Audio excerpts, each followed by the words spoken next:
Perjalanan Pendidikan Nasional. Saya Nicholas Putra dari LPTK Universitas Jember. Ki Hajar Dewantara menjelaskan bahwa dasar pendidikan anak berhubungan dengan kodrat alam dan kodrat zaman. Kodrat alam berkaitan dengan sifat dan bentuk lingkungan di mana anak berada, sedangkan kodrat zaman berkaitan dengan isi dan irama. Pendidikan di Indonesia telah mengalami perkembangan dari masa ke masa, mulai dari pendidikan pada masa Belanda hingga sampai saat ini. Pendidikan masa kolonial. Tahun 1864 beberapa bupati menginisiasi pendirian sekolah kabupaten. Pada tahun ini lahirlah Sekolah Bumi Putra yang hanya untuk kalangan tertentu. Hal ini bertujuan untuk menciptakan tenaga upah untuk Belanda. Mereka hanya dibekali ilmu membaca, menulis, dan berhitung. Tahun 1908 terbentuklah organisasi Budi Utomo.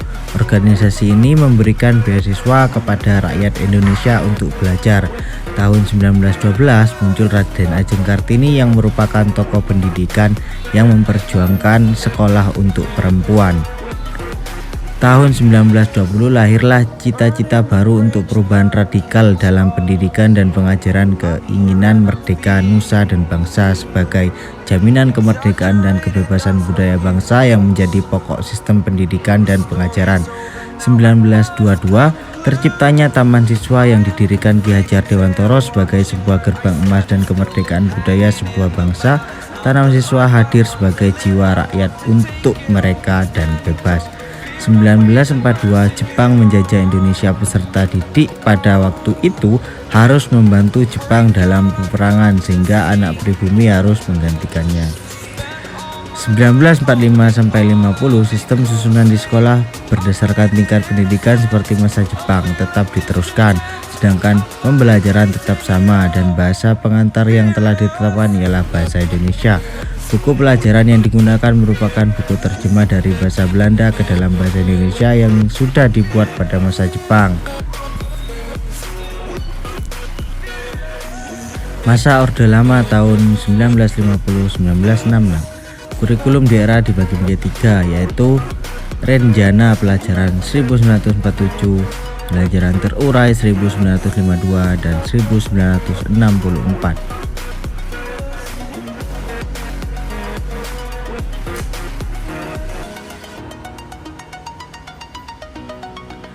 Pada Orde Baru 1968 sampai 1998, yaitu kurikulum 1968, 1975, 1984, dan 1994.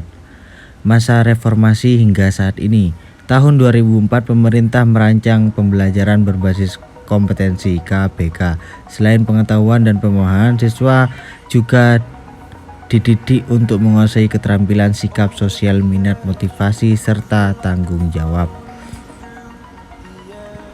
Terdapat 3 unsur yang terkandung dalam kurikulum ini. Ketiganya yaitu kesesuaian pemilihan kompetensi, menentukan keberhasilan capaian, dan pengembangan pembelajaran.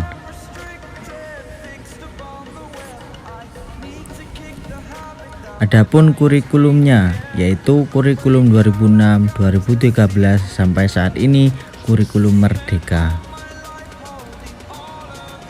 Saat ini pemerintah sudah merancang kurikulum baru yang disebut kurikulum Merdeka. Harapannya dengan adanya kurikulum ini pendidik di Indonesia bisa seperti negara maju yang mana peserta didik diberikan kebebasan dalam memilih minatnya dalam pembelajaran.